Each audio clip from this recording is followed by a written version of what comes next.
All right, here we go. We are in Princeton, New Jersey. We are. We went to the Princeton Garden Theater. Now I know that you're crazy because I was like, you want to meet me in Princeton tonight to see a movie? Yeah, absolutely. Yeah. You were gonna come to my house first, and then we were gonna drive over, but then you didn't make it, so Yeah, it was complicated. This morning was a lot. that's all right. You made it. You Yeah. got here before I did. I did, actually. Which is fucking rare as fuck. I don't know if that's ever happened. I don't think so either. Ever. Because you were like, I'm here, I'm finding a place to park. I'm like, I'm 10 minutes away, That was homie. insane. So we watched Lost Highway. Yes. Which Newt saw in theaters when it came out, and I have never seen somehow. back in 1997. Yes. That was I was saying to you before, this isn't the first David Lynch movie that I'd ever seen, but this was like when 8th grade I started really getting into film, and buying every film magazine and all this kind of stuff, and then the soundtrack was really what got me interested in the movie, because it was the first time that I had ever heard, Rammstein, which is in the movie, but The Perfect Drug, the Nine Inch Nails song, is the thing that really... Which I foolishly assumed was in the movie itself, but it is on the soundtrack. Yeah, it's on the soundtrack, because Interscope did the soundtrack, and I think they also produced the movie as well. Yes, yeah, I saw Interscope on the... Because I looked it up. I looked up the album to see where... Because I was trying to figure out what one of the songs was. And it came out 3 days after my literal birthday. I was actually born, and then 3 days later this movie came out. And I was in 8th grade, because I'm old as fuck. So this movie is about Bill Pullman is a jazz musician, and he plays a mean a saxophone, I think tenor saxophone. Tenor saxophone. Yep. He's married to Patricia Arquette, and they start getting these weird tapes. Yes, which I originally was going to say, oh, that reminds me of Creep, but it should be the other way around, because Creep came out in 2014. And the first one is just outside of their house. Yeah, the outside of their house. And she's like, oh, it must have been the real estate, the realtor or whatever. That was such a shitty joke. Yeah, exactly. But the whole thing is, he thinks that she's up to something. Yeah, he's she's cheating on him, and he's impotent as well. I couldn't tell if that was supposed to be impotence or premature ejaculation. I think it was just an impotence kind of thing. Yeah. Mostly just I love the close up of her hand on his back with the wedding ring, just tapping him to say it's okay. Freaking the fuck out. So the movie basically works as a dreamscape. I was telling you before that when I was in high school, I wrote a paper about this movie because one of my teachers said that this was which Columbine guy? Dylan Klebold. Dylan Klebold's favorite movie, one of his favorite movies. Yeah. And she told me that a school shooter liked this movie, and I was like, I don't really see this at this isn't the Matrix. Of their favorite movies, I was saying, Natural Born Killers was their main movie. They literally named the event after it.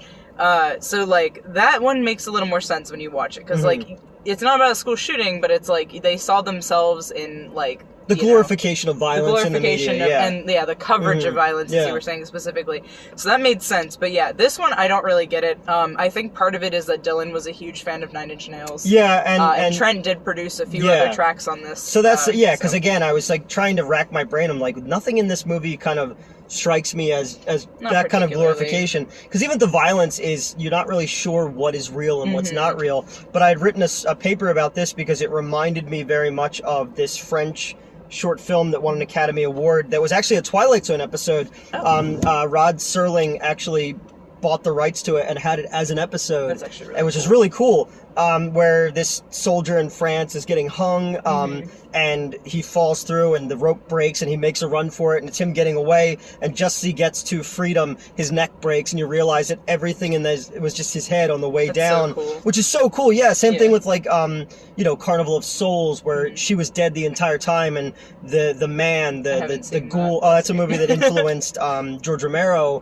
for Night of the Living Dead. Candace Hillgross, beautiful in that movie, and they filmed it in Utah at the Salt Airs thing. It's this cool abandoned outdoor pier, but it doesn't exist anymore. That movie is really eerie and cool, but it's that same thing. It's that isolation. It's the mind and all. Yeah. But so he keeps getting these tapes. Which are slowly, now they're starting to go into his house. Whoever's taking the videos, filming them sleeping. Which is fucking terrifying. Yeah. And then they go to a party at this guy's house who we've come to find out is a porn producer. Yes. And he meets But is also the guy that he suspects his wife is having an affair with. Mm-hmm. Which, I mean, he is. Well, because that's who Mr. Eddie character basically is, you know? No, Andy. Yeah, Andy was also... No, he was suspecting Andy of being the person... Because remember... well, I guess it's not explicitly stated. It could have been from Mr. Eddie. Because when he's... The scene we were talking about where, like, he's playing the saxophone and then it, like, goes quiet. Yeah. Like, you see her walking out with... She's walking with Andy. Yeah, and so Andy... that's what I was figuring. But I guess you're right. Andy is also, in his head, Mr. Eddie. Oh, it's true. Yeah, okay.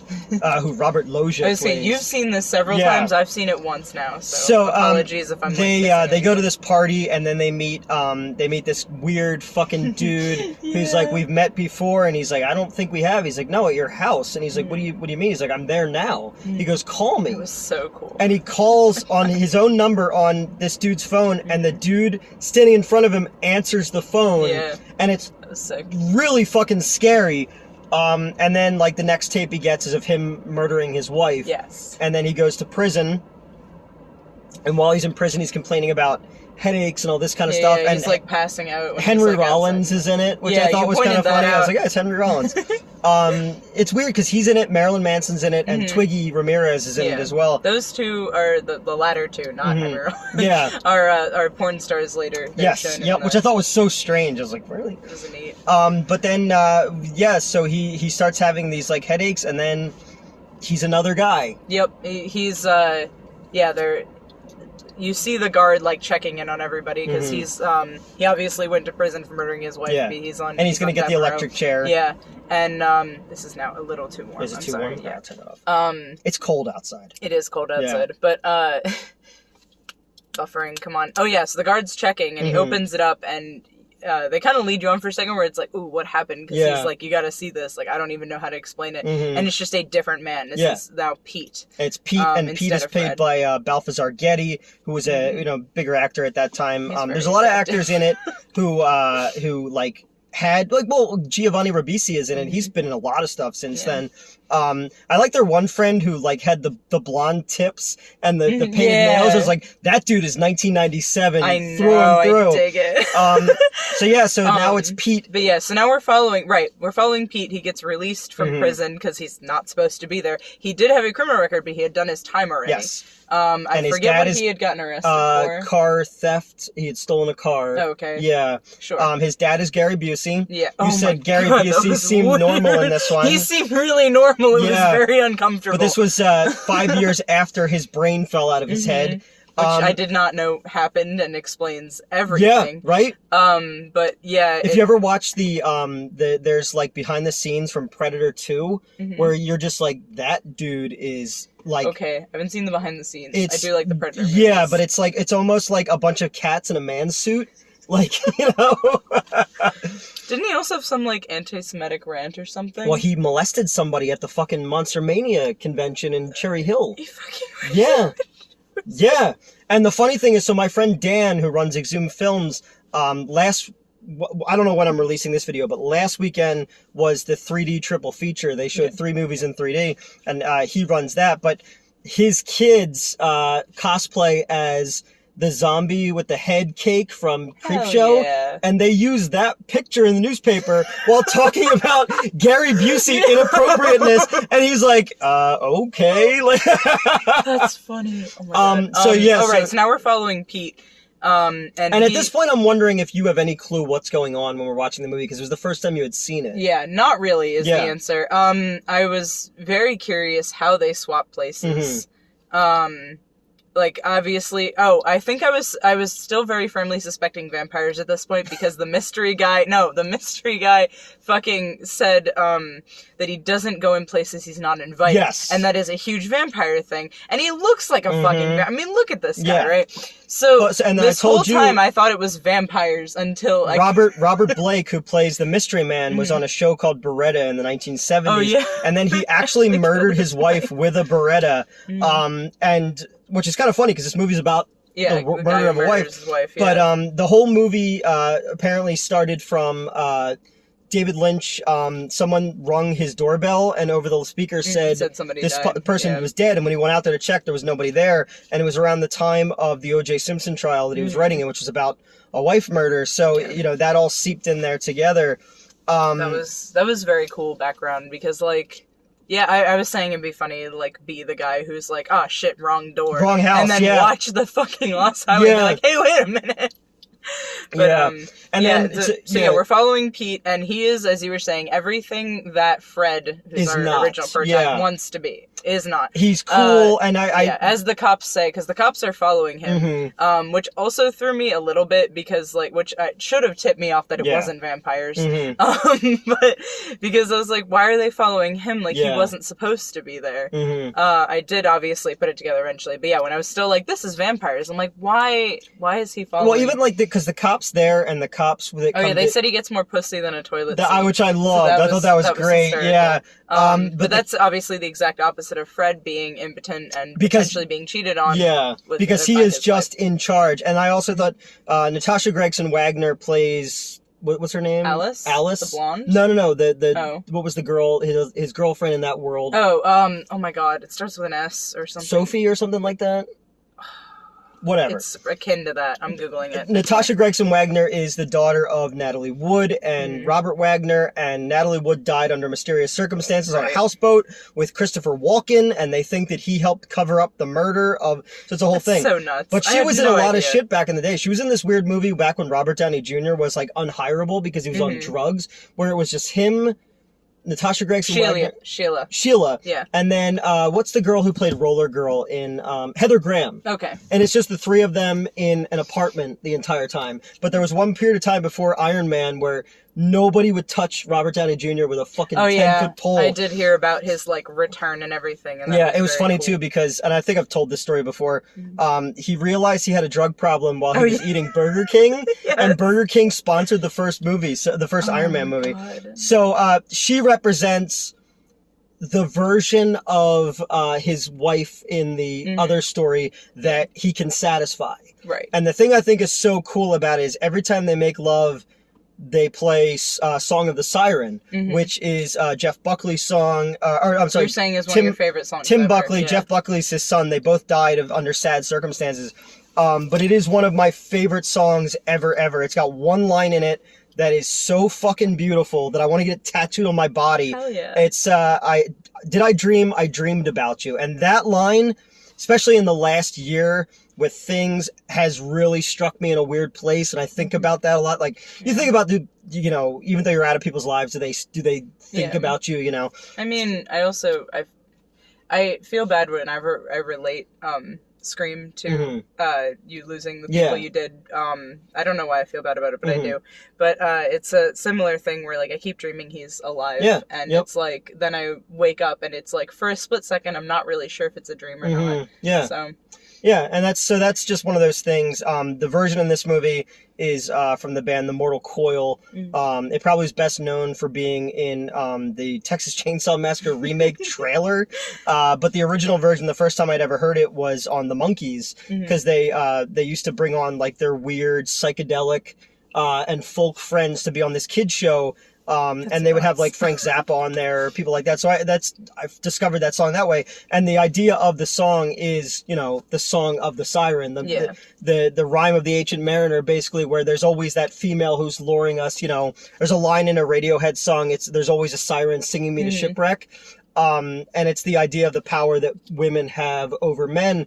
And that is what really runs through this entire thing. Is all of his issues are based on his own fears, his own insecurities. With his wife and yeah. And the movie starts with a very Lynchian shot of just headlights on a highway, and and it's 2 lanes, and you're driving straight down the middle. So right there is the visual representation of the entire film. Which I'd seen multiple times in trying to find. So Rammstein is notoriously very big on copyright. Yeah. So for a long time, it was very difficult to find. I've been trying to make a YouTube playlist of all their songs, and I couldn't because everything got deleted the second I put it on there. But I think they've been releasing their stuff officially. But one of the songs, I can't remember if it was, one of the songs in the movie, Heider Tamesh, which was actually a very good narrative choice. But I can go off on that. Yeah, if we'll you get have to a that. Second. Yeah, but yeah, they have that. I found a music, or not a music, but like a video of it on YouTube where it just has that the entire like 5 minutes or whatever the song is. So, and you could look at it as like, you know, because when it comes to David, you know, I said to you in the theater, I was like, this movie is a hornier version of Mulholland Drive, but it also more repressed version of it, because even when they say to Pete, they're like, do you want a porn? Give you a boner? And he doesn't, he rejects it because he knows where his wife, you know, where she came from. That all ties together. There's a lot of like times where things are repeated and it kind of is more narratively cohesive than some of his other movies. Like even like an Eraserhead, you can interpret that movie a million different ways, you know. And Jack Nance is in the movie too, as one of the guys who works at the mechanic shop. And then I told you that the guy who runs the mechanic shop, Artie, is Richard Pryor, who's one of the most famous comedians of all time. It was his last movie. He had terrible MS and had a stroke. So, you know, so he's working at this auto shop. And then Mr. Eddie comes. Mr. Eddie comes in, and Mr. Eddie is this big time guy. We don't know what he does. He's just super rich, very clearly. He's dropping off multiple like high end cars, and he's got 2 bodyguards. And they take Eddie out with them to because he said there's something wrong with the car. He wasn't sure what it was. He just like knew he heard something. Yeah, and he's like, you know, he's got the best ears in the game, which is another thing I think is cool, because, you know, aside from the fact that Eddie represents the id, everything he's not. He wears a fucking leather jacket and jeans. He smokes cigarettes. He rides a motorcycle. He's got a cool muscle car. His parents wear jeans and leather jackets and sunglasses. It's like everything that you would think like the most surface level version of what masculinity is. But even for him to know so much about cars, not even have to see it, is that kind of thing. He just heard it and was like, oh yeah, I got this. So he fixes the car. I also thought it was interesting. I don't know if it was on purpose, but they both have canonically good ears. Yes. Because he obviously is playing music. You have to have a good ear to do that. Which then the cop will also say also said in contrast to that he's tone deaf. Because in the whole thing too, I like that, because it also represents it in all David Lynch movies. Police and authority figures are always kind of bumbling idiots. Oh my god, yeah, they showed up. Is this your bedroom? Is this your bedroom? Like the bed where you sleep? Is there another bedroom? What the? Just big idiots. So Mr. Eddie takes him out along Mulholland, there's a guy who's kind of like tailing them. Yeah, tailgating them. He's like up on their ass and like honking and shit. So he waves them by. Dude gives him the finger. They fucking ram the dude off the road. And then Mr. Eddie just proceeds to beat him up while giving him stats about... he's like, you're gonna buy a driver's manual and you're gonna study that, and you're gonna... Because, like, this many people died, like, in car crashes last year because assholes like you. And I was like, oh, shit. And it's such a bizarre scene. Yeah. You know? Oh, it was so good, though. Like, especially because... So these bodyguards, like, add so much to the scene just by existing. Because, you know, once they run off the road, they all get out and they're pulling out guns. And fucking Pete is like, bro, what? What is happening? Like, the 2 bodyguards, like, while Mr. Eddie's beating the shit out of this dude and, like, telling him, like, car crash stats, the bodyguards, fully serious, deadpan, have the guns trained on this dude. Yeah. And it's such a little detail that adds so much to the scene, because, like, without that, it's like, oh, this is just a rich dude beating someone. But he has muscle behind him. And these guys are not laughing. They're completely serious about this. They are just as, like, in on this as anybody. Oh my God. There's scenes like that in there's scenes like that in all of his movies, but there's like scenes like that in Mulholland Drive where they go to the guy who's directing this movie is told, this is the actress you have to use. And it's like this secret cabal behind the scenes. And they bring this guy, the dude who played the evil lawyer in the Addams Family movie, Cappuccino, and he drinks it and it's not what he wants. And he spits it out and he just starts screaming. And the scene becomes this insane thing where like the dude, Justin Theroux, who wrote Iron Man 2, which we were just talking about, Mickey Rourke, is sitting there like confused as this guy is screaming and spitting. It's like bizarre, but it's like these. Again, the movie acts on dream logic, you know, like a Jodorowsky film, or like you know, certain like the End of the World saga that Fulci did. It acts on dream logic, and there's you were also saying like because I pointed out that there's another game series that I really like that is inspired by Twin Peaks specifically, but David Lynch as a whole. And there was a specific scene in Lost Highway where I could almost picture some of the characters from the game series. I like saying it because the descriptions of what's going on and how the story is told is extremely similar in terms of the dialogue and whatnot, where it's like, I saw a blonde in another room, she was doing that, like I don't know, and you said it was very much like how you would like describe a dream that you had, and that's in the game series it is in fact an actual dream sequence, but it's sort of not. It's also a flashback. It's a long story, but it's that idea of that period of time of between sleep and awake and trying to decipher which is which, because again, another big motif of all of his movies is always red curtains, you know, and smoke and stuff like that, and there's a lot of cool scenes where you're just looking into total darkness, and scenes that just kind of end and there's no, you know, there's these weird juxtapositions to everything where it does act like, well, wait, is the first part of the story the same one as the second one, or is which one is the real one? But it does come down to the fact that that it loops back around, that he you know, I think it was like phantasmagorical fugue state or something like that called, where it's fugue like which also tracks with him with his memory loss. Well, because it was like the idea that something so traumatic or so shocking happened that your brain protects itself, and it creates another, you know, and I like the idea that that version of him is everything that he wants to be. He's still in that cell. He's still gonna get the electric chair, but and we do see that. We do see it, but it's vague, and I know a lot of people, you know, probably if it's not spelled out, and not to say that like, oh, I'm a fucking film historian. No, because I need a lot of this connected for me, because I don't know. But I like the idea of movies like someone like a Jodorowsky or like a Lynch or something like that, who they tell a story where you are responsible for how you feel about it. You're responsible for the narrative. We're going to give you the pieces, and then it's your job to put them together. And I think that's something I really like about this movie, because again, I haven't seen it since 1997. I forgot about the fucking, the Smashing Pumpkins song in it. Yeah, we were just talking about the Smashing Pumpkins in the Terrifier review. Was that the Terrifier review? Yeah, it was Terrifier review. But yeah, and then so we're following... Just the soundtrack. Oh, the soundtrack of this movie is incredible. Oh my god. Yeah, and it was, I said to you, it was very much of its time, 1997, because again... Lynch in the past has used a lot of like industrial sounds, but not a soundtrack. Something like Blue Velvet has like Roy Orbison on it and stuff like that. You know, a lot of like rockabilly type stuff in Wild at Heart. But this is the most. This was straight up like the soundtrack was produced by Trent Reznor. Which.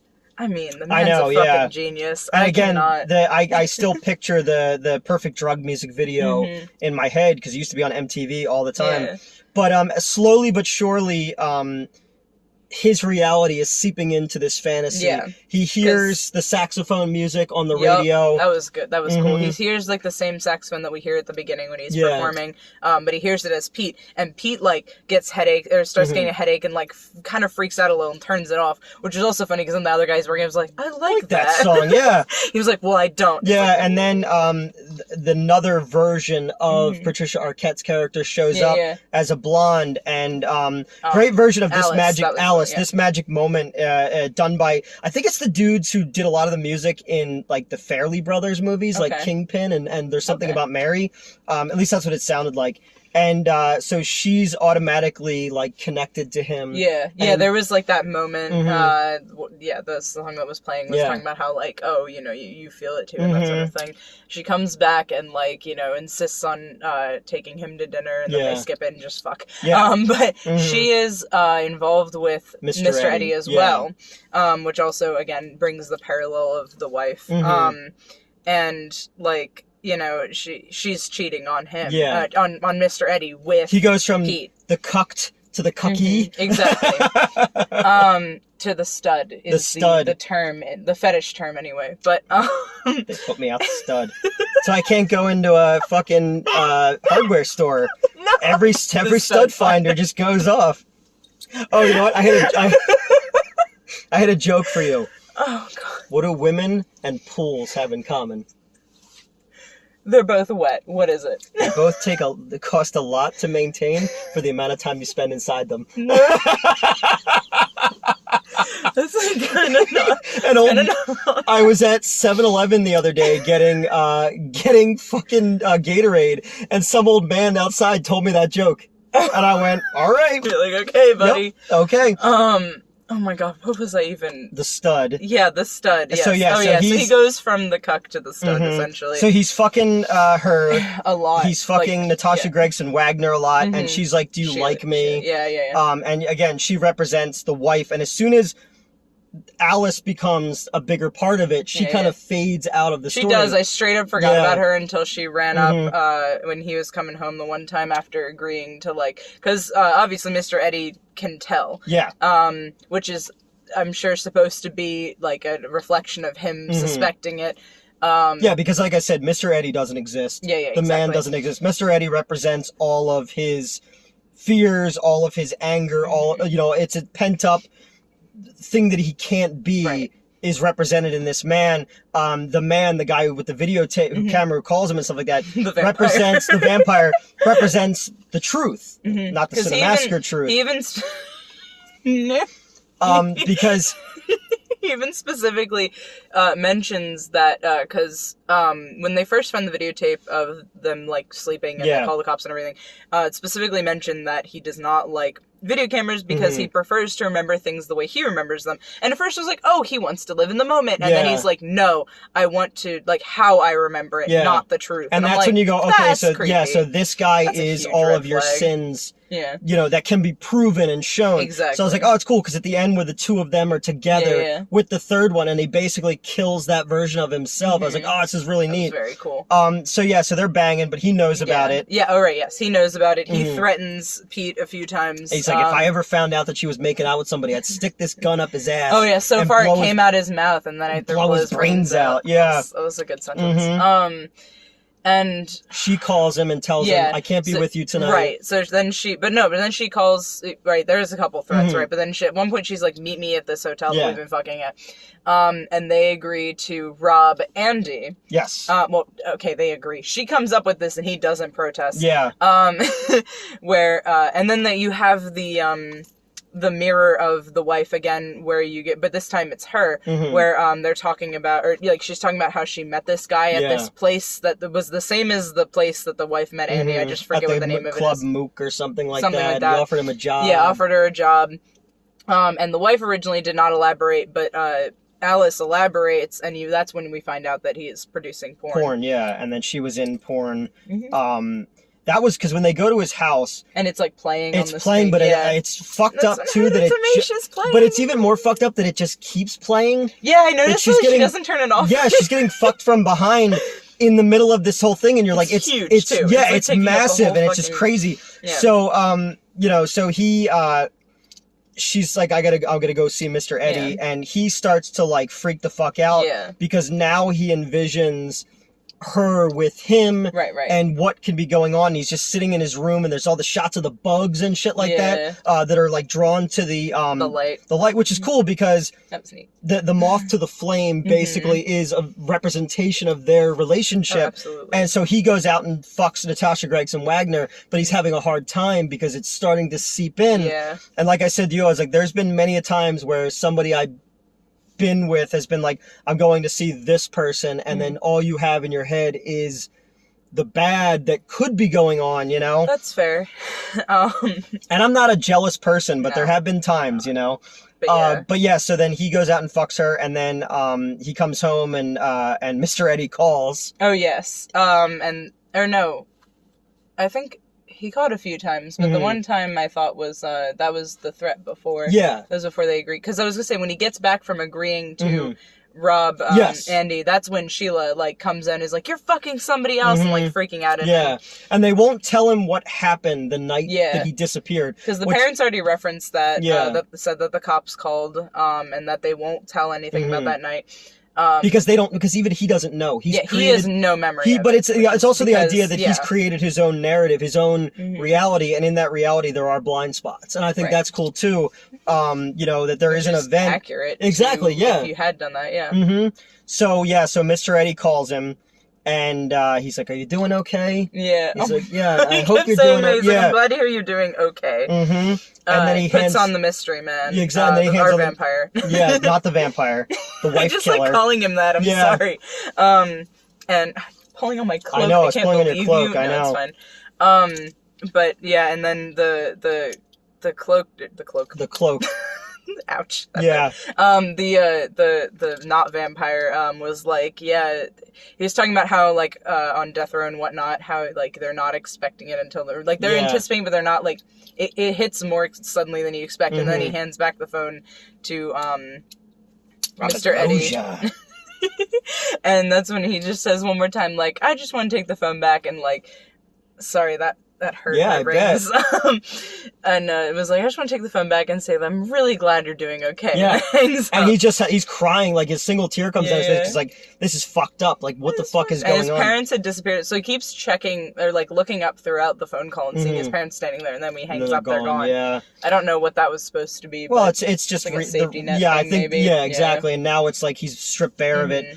She tells him to take the bus to the house so nobody knows. And, like, talks him through, like, okay, walk through this area, whatnot. Like, and then at 11:15, hit him. Or, like, knock him out. I forget exactly what she said, but essentially knock him out. And then they would rob him. But, so he comes into their house. They're upstairs fucking. The porn is playing. Like, she's getting railed from behind. Yeah. And then, when the dude comes down, it's the same house that they were at the party at and all that. And it's Andy again. It's Andy. And then he hits him in the head. But you notice that he hit him in the head with a statue that was tits? I did notice that. Because it's tits that go into his head. And then, he's down, she comes downstairs. Oh, we skipped over the scene where, she's talking about the first time that she had gone to his house. Oh, yeah, I started talking about that and I skipped it, because essentially, but yeah, the first time she goes to his house, that was when I was saying the parallel with the wife where but she elaborates. So she starts talking about how she goes to his house, and then it just plays out. She doesn't say any of this, but essentially, like, she gets there, they do describe where she's waiting for a long time, and then eventually she's taken to this room with a whole lot of red everywhere. And a bodyguard pulls a gun on her, left-handed, I think, which was interesting. And, like, that's when the talking stops and she stops narrating it. But, like, Mr. Eddie's sitting there and she's just kind of standing there, like, trying to figure out what the hell's going on. He gestures and she starts stripping and, like, comes over and it's implied gives him a blowjob. Yeah. To Marilyn Manson's version of I Put a Spell on You, which was really well done. Not Screaming Mad George. Fuck, I can't think of the guy's name now. But he was like the original singer of it had like a voodoo priest like character that he did the song as. Okay. Pretty cool. So she strips to that. She's naked a lot in this movie. She is. Like, super naked. I'm not complaining. No, not at all. And, she was married to Nicolas Cage at this time. Oh. And she said in her real life, she was very modest. And she wanted to try something that was, like, there was no inhibition to it whatsoever. Yeah. And I was like, yeah, good for her, man. Right? Yeah. That's fucking sick. But, alright, so, where were we before we went back? Oh, yes. Goes to the house. He goes to the house. Whacks him with the tits. Oh, yeah, whacks him with the tits. I just repeated that without thinking about it. But, whacks him with the tits. And then, they're talking and they're, like, gonna, like, okay, yeah, let's go, And then, Andy comes back to life for a second and, like, he blinked and missed exactly what happened there. And the next thing you know, the glass table would, like, impale through his head. Yeah, like, up to here. Like, it went through. So then, they're like, and he's like, we killed him. And she's like, you killed him. And starts stealing all of his fucking jewelry. So she's like, we can go to the desert. I have a friend out there who will give us cash for all this stuff. And, like, give us passports. And so that you keep seeing this image of this house. This cabin exploding. Like, reverse exploding. And then going into, so, that's where they go. And, this is the second time that you see the highway. Yes. Yeah. Is it? I thought it was like the third at that point. I don't know. I think you only saw it 3 times. Yeah. Okay. But so they go to the house and then like they fuck in front of the car. Yeah, because whoever they're waiting for is not at the cabin at that moment. So then, they start fucking in front of the car, which I really liked that scene. I loved, especially because it highlights the fact that you have also a chiaroscuro kind of vibe where, like, you have, like, what's her name? Alice is, like, super, like, very blonde, always wearing all white, and, like, she's clearly supposed to be some form of, maybe not purity, but, like, an idealized version. Yeah, exactly. Yes, exactly. Versus the darkness of Pete and, like, his attire. Because even also his wife Sheila, there, she's got the dark hair. The Betty Page hair and all that kind of stuff. So then you have, like, this opposite, like I said, the chiaroscuro, which may not literally be what I think that's referring to, like, light specifically, not the... It's fine. I just like that theme. But, I like contrast a lot. So, and this one, it's lit by the headlights. Oh, yes, of the that's car. what I was going to say. So she's, like, glowing. Yes. Literally glowing, like, white. And there's also this cross. Which also juxtaposes a little bit with, when he's first telling his wife, back when he was still Fred, about the dream. Yeah. And her face is entirely in shadow. Except for when it becomes Robert Blake for a second, which is fucking creepy. But yes, sorry, and then there's this great cross dissolve to it, too, where... There are times where it literally could be both versions of him as well, and both versions of her. It's this melding idea, and he keeps saying to her, I want you, I want you, I want you, and then she finally says, but you'll never have me, and then gets up and walks into the cabin, and then we see the not vampire. He's got to have a name. I know his name is just Mystery Man. He's just called Mystery Man. That's how he's, like, building the credits. And then when Pete stands up, he's back to being Bill Pullman. Yeah. Back to being Fred. Yeah, back to being Fred. And then from here, like, the story goes into the two sides have now clashed into one, and we're getting pieces of what it is, but I think it's also an idealized version of how he believes it should end. It's also definitely mirrored because you have, I will talk about the Rammstein stuff in a second. I'm literally biting that back. But they play two Rammstein songs, or like the beginnings of them, and they are played as a palindrome. Yes. First they play in order Heiratamisch and then Rammstein in when he's Pete, and then they play Rammstein Heiratamisch when he's Fred. Yes. And I will get into that in a second. I will try to hold myself back. But also, unless you want me to do it now, is now the time? Go ahead. Yes. Okay. I'm sorry. I literally started vibrating in the theater. You did. So there was a lot more people when we got there. Oh my god, yeah, we got there, it was packed. So I'd never been to this theater before, and it's a more artsy... Apparently it's a non-profit that runs off membership, which is super cool. It's the same ownership of the Highway Theater, where I MC the shows over in Jenkintown. Highway, you say. No, yeah. But Lost Highway. Yeah. So we went in and the lobby was completely empty. Yeah. And then we turned the fucking corner. And it was a packed house. It was. And it's all like almost every seat. It's all like artsy people. Yeah. Which was so funny because I was expecting way more industrial fans. So I dressed how I dress. And I'm wearing jeans and a fucking t-shirt. Although I finally found a t-shirt that it's got her from Lost Highway on it. There's the steering wheel. There we go. Yeah, but it's got fucking, I don't know where it is on here. Oh, it's got Pacino from Cruisin'. Okay. You ever see Cruisin' before? Not sure, I don't think so. Where he goes undercover in the gay BDSM world to find a killer. Okay. And it's like a fucked up movie, but that's where Lips or Hips came from. Right. There we go. But I finally have a shirt that has Cruising on. But yeah, so we roll up with me looking like me, and Newt looking like Newt, and everyone's fucking staring at us because we came in like moments before it started too. So that was funny. But all right. Heiratamisch starts, which is a super underrated Rammstein song, which is very funny now that I realize that it was probably most people's first Rammstein song. But the first one I ever heard. The song is a very apt choice because Heiratamisch is off of their '93 album Herzeleid. There's their first album. Herzeleid literally means heartbreak, or like heart suffering, pain, Leid. But so. The whole album is themed after this, but specifically Heiratamisch is, it means marry me in German, and it is, a tale of a guy whose lover died, and he goes and sleeps by her grave and, like, digs her up at night and fucks her again, trying to reclaim what has escaped him. And obviously this is not literal necrophilia, it is a metaphor for lost love and, like, you know, regret and that sort of thing, and, it worked very well with this. I know they only really played the beginning of it where they talk about Man sieht ihn die Kirche schleichen. People see him schleichen. What is that in English? Like sneaking around the church and like sleeping in the graveyard by her headstone. And whatnot, and they just played that, which was also very cool because, so as someone who likes the song, I was a little disappointed that it kept cutting at like the point before the song actually starts, but narratively it worked beautifully. Exactly. And the first time we hear this is also when he walks in and sees, it literally starts playing as you see the porn playing in Andy's house. Because you're waiting for the crescendo that doesn't come. And it goes... and I was like, oh, you know. But so that is a very good choice, in my opinion, with the themes of heartache and, like, regret and whatnot.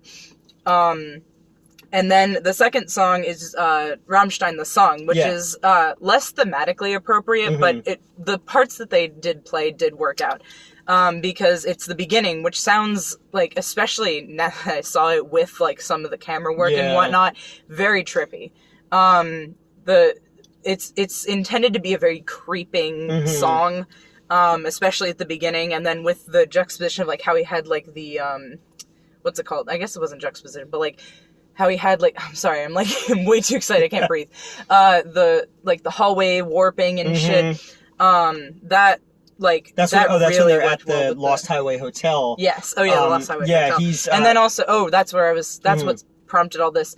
They're in the same hotel room as the one that he fucks Alice in, 26. And then he's in the room next to it in 25. And he's just standing by the window and stuff like that. And then later, Mr. Eddie is also by the window, and it's cool the way all those things kind of blend together. So back to Rammstein. Back to Rammstein, because I need to do that, of course. Like I said, it's a little less thematically appropriate because the song is about the flight show disaster that they're named after that took place at the Rammstein Air Base. But where they cut it works very well because the first few lines are like, Ein Mensch brennt, a human is burning, or the man is burning, which obviously is supposed to be more metaphorical here, but is more literal in the song itself. Well, yeah, he's burning inside though because he knows what's going on next door. And the next line is about like the smell of flesh, like burning flesh in the air and whatnot. Which is the sexual aspect of what's next and then door. that's where they cut it, because the next line is Ein Kind stirbt, which is a child dies, and they cut that because that doesn't apply here. No. So like that was another simultaneous moment of like, I want to hear the rest of the song, and also if you kept going it would not make sense anymore. Exactly. So narrative, I'm glad you did. Lynch did a great job with that. Yeah, those were very good choices and very good places of where to cut it off and where it played too, because like I said, so both times that Haida Tamesh is playing, you're seeing porn. Yep. You're seeing it the first time when he goes into Andy's house and, you have the fucking big ass porn on this view. And then the next time, because in the palindrome of it, next you see, next then Rammstein, the song plays, and I believe I'm trying to remember exactly, because it was like where he's not actually there at that point. It's where they're watching the thing and Mr. Eddie is like feeling her up and like making out with her. No, that's Haida Tamesh the second time. Oh, it's okay. Yeah, and that was what I was saying, where both times the porn is playing. For Haida Tamesh. Yes, versus with Rammstein, the song. You're making me look bad on my fucking channel. You're out of here. You're done. Get out. Both times Rammstein, the song is playing, it's violence. Which also tracks, and it's I'm sorry, that was very good. But but also like just getting to hear Rammstein over the theater speakers. I was vibrating. Yeah, your hands were up like this, and the poor person who was sitting next to you was probably like, especially I'm singing it with it. So to be fair, I was mouthing the words to all the other. But it's a little bit. Look, the vibes are different. But that was really fantastic. Especially I just saw these two songs live for the first time. I saw Rammstein live for the first time like a few months ago, and I saw both of those songs, and it was just, I don't know, it was just very perfect. I really liked that. He goes to the hotel. They're fucking in the room next to him. He basically kidnaps Mr. Eddie after she leaves, puts him in the back of the truck, or in the trunk, drives him out to the middle of the desert to the cabin, and when he opens up the fucking thing, he jumps out at him and is wrestling, and then from off screen, a hand hands him a knife. The knife, which is obviously the mystery. Yeah, he slashes Mr. Eddie's throat, and Mr. Eddie's bleeding out, and then... He stays alive for, like, a while. Yeah, and then the mystery man is there with him, filming it as well, and then they're basically, like, That's what you're saying, how they're, like, both killing the that version of himself. Exactly. And he hands him the phone, or he hands him the recorder, and he sees that's the where, footage. That's the second time that Harutomeshi plays, and that's where you see the footage and everything. And then, so he's dead, and he drives, and he's being pursued by the cops. Yeah, he's being chased to a very good song that I want to look up. And then he starts being, like, there's, like, blue light and electricity, and that's where he's obviously, gets the electric chair, and the two sides come together, and, I enjoyed it a lot. It was different from what I was expecting. I thought there was going to be closer to Queen of the Damned in terms of how the soundtrack wove into it. I was also expecting two songs that you told me were on the album and not in the actual movie. Yeah. Perfect Drug, obviously, and then Du Hast, which was also interesting to me because... Actually, now that I think about it, so Du Hast, the album that Du Hast is on, Sehnsucht, came out in April of 97. Okay. So 2 months after this movie was released, or at least the soundtrack was released. But that makes sense because it was probably one of their singles that came out beforehand. Well, that was the first single. So I heard that one first because that played on Philly radio. Yeah, so Perfect Drug and Du Hast both played. There used to be this thing on... oh god, it was like Eagle 106. It was before 93.3 in Philly. And they would do a thing where they would play like a song and be like, call in to see if, and it would just keep, if it won the night, it would keep going, but if it didn't, it would get knocked out. And Perfect Drug played for a really long time, and then Du Hast played for a really long time as well. And I remember it would, because I didn't drive in 97, so I'd be in the car with my mom or my dad or something like that, and they're like, what the fuck is this German song? I think the only other time like a German song would have played, it'd be like Nina's 99 Luftballons would be on or something. Everyone's a superhero. Everyone's a Captain Kirk because it translated poorly. But it was that was also just interesting in general, where I was like intrigued then when I realized it was not in the movie. How did this become the song that everybody knows? That makes sense. Also, when I compared it to... It's on MTV, too. It was on MTV. Was it with the fucking Mask music video? Yes, but it was 120 minutes or something. It was it was like a metal show that used to be on after 10 o'clock at night. Obviously was not there for it, but I've heard about it. Matt Pinfield was the host. Okay. I'm old. But also, like, just comparing the musical structure, like, the beginning of Harutomeshi was a perfect choice, but it does kind of, after you get that, like, hit, those, like, couple, like, drum notes, it does kind of fall off and then, like, rebuilds, which works for the song, but I kind of get why that... Not in the sense of an editing. Not in the sense of the editing, and I also see why Du Hast, which is consistent with its tone throughout. Now, a lot of Rammstein songs build like that, but, like, Du Hast starts with, like, it stays pretty consistent. Meanwhile, like, Rammstein's very creeping and plotting, like I said. A lot of, like, if you're gonna be turned on by industrial, that's, like, lesser of what you're gonna... Like, you... Definitely, it's still, like, an industrial thing. It's a very good song, but I get why musically Du Hast became so much bigger. And the movie begins and ends with I'm Deranged by David Bowie, which was around the time of the Earthling album, when he was working with Trent Reznor, Jesus Christ. With I'm Afraid of Americans and whatnot. That whole album. I thought that was around the same time, because he has the same facial hair in the Perfect Drug music video and in I'm Afraid of Americans. Yeah, so that was an interesting time, because then after that he would go on to work with Maynard a lot on some stuff. They did like the... Trent or Bowie? Bowie and Maynard would work on, like, they redid the Bring Me the Head of the Disco King for the Underworld soundtrack, which was really... I love David Bowie. And I like this song a lot too, because it's very... It reminds me a little bit of Venus and Furs by the Velvet Underground, where it has this kind of very, like, swirling... Remember we were saying about Nine Inch Nails? You kind of get brought with it, and it can give you a disorienting... into the mental breakdown, which is something I love about old Nine Inch Nails. Mr. Self-Destruction is the first one that I remember listening to that, like... Yeah, that song definitely, but that was actually my alarm for a long time, and I ruined it for one of my exes. Yeah. Because it just, every morning we got woken up to the sound of someone being beaten with a baseball bat. Yeah, because I remember I was in 5th grade in 93 when Downward Spiral came out. I forgot it was 93, not 94. Yep. So I remember getting that, and then further down the spiral was the secondary album. Yes, that was where Burn was off of. Yes, also. Yep.